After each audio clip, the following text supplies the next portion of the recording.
Alright, okay, I'll show you how to clone the repository that we have created on GitHub for the class project. So what you do is, I'm going to send this script over here. You right click the script. So we should put the script on the desktop. Your project or your project for directory is going to be on the desktop.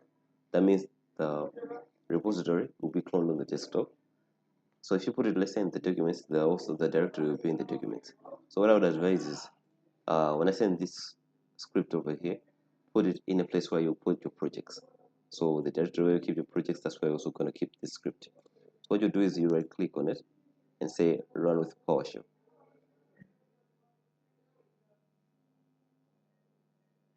Yeah, so you say done. Here are all the local branches. So far it will only show main, and then you press enter to continue.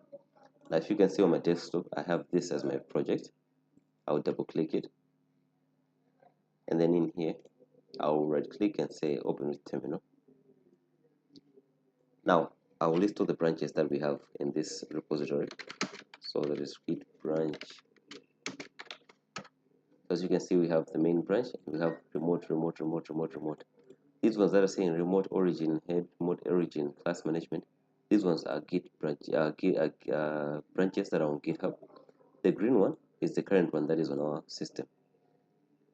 So let's say my group is working on class management. If I say git checkout,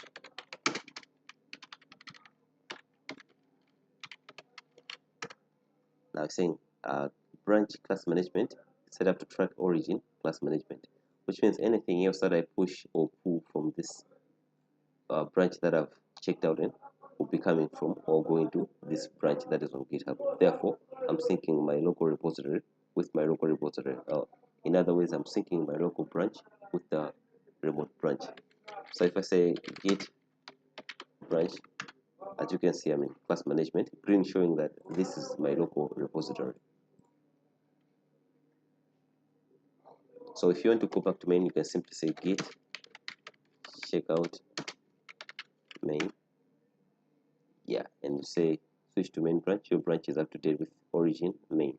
If I do git branch again, you see that I'm in the main branch. So just do the same for the other guys that are working in these other branches that we just set up.